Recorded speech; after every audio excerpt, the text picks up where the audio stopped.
Berita utama, bekas Yang di-Pertua Dewan Negara Tun Dr. Wan Junaidi Tuanku Jaafar dilantik sebagai Tuan Yang Terutama TYT Yang di-Pertua Negeri Sarawak ke-8 berkuat kuasa hari ini bagi menggantikan Tun Pehin Sri Abdul Taib Mahmud yang telah tamat tempoh perkhidmatannya semalam. Beliau yang berusia 78 tahun menerima watikah pelantikan daripada Yang di-Pertuan Agong Al-Sultan Abdullah Riaduddin Al-Muzaffar Billah Shah, Ibni Almarhum Sultan Ahmad Shah di Istana Negara. Turut berangkat ke istiadat tersebut ialah Raja Permaisuri Agong Tunku Azizah Aminah Maimunah Iskandariyah serta isteri Tun Dr. Wan Junaidi Tuh Puan Sri Fauziah Muhammad Sanusi. Antara kenamaan lain yang hadir ialah Perdana Menteri Datuk Seri Anwar Ibrahim, Premier Sarawak Datuk Patinggi Tan Sri Dr. Abang Abdul Rahman Zuhari Tun Datuk Abang Openg, Timbalan Perdana Menteri Datuk Seri Dr. Ahmad Zahid Hamidi dan Datuk Seri Fadilah Yusof, Speaker Parlimen Tan Sri Zohari Abdul, Speaker Dewan Undangan Negeri Sarawak Tan Sri Datuk Amar Muhammad Asfiya Wan Nasar, Peguam Negara Datuk Ahmad Teruddin Muhammad Saleh, Penyimpan Mohor Besar Raja-Raja Tan Sri Syed Daniel Syed Ahmad, Ketua Setiausaha Negara Tan Sri Muhammad Zuki Ali dan Setiausaha Kerajaan Sarawak Datuk Amar Muhammad Abu Bakar Marzuki dan Peguam Besar Negeri Sarawak Datuk Safari Ali. Turut hadir Menteri Kerja Raya Datuk Seri Alexander Nantanigi, Menteri Pembangunan Wanita, Keluarga dan Masyarakat Datuk Seri Nancy Shukri, Timbalan Menteri atau Kesihatan Datuk Luka Nisman Awang Sauni, Timbalan Menteri Digital Datuk Wilson Ugak Kumbung, Timbalan Menteri Kemajuan Luar Bandar dan Wilayah Datuk Rubiah Wang dan Timbalan Menteri Pengangkutan Datuk Hasbi Habibullah.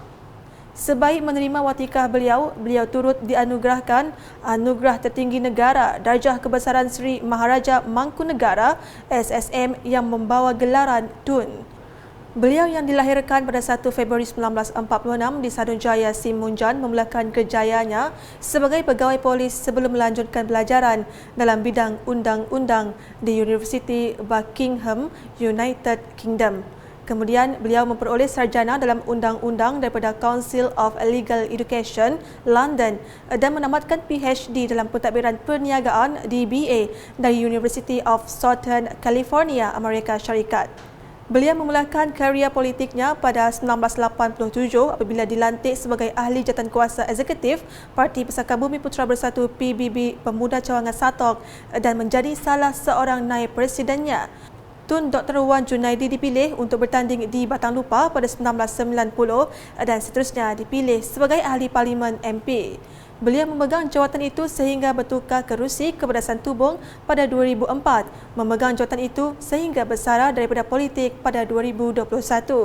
Sebagai Ahli Parlimen, Tun Dr. Wan Junaidi pernah memegang pelbagai jawatan penting dalam Kerajaan Persekutuan bermula sebagai Timbalan Speaker Parlimen termasuk dilantik sebagai Timbalan Menteri Dalam Negeri. Selepas berjaya mengekalkan kerusi Santubong pada pilihan raya umum ke-13 pada 2013, beliau dilantik sebagai Menteri Sumber Asli dan Alam Sekitar dan kemudiannya sebagai Menteri Pembangunan Usahawan dan Koperasi.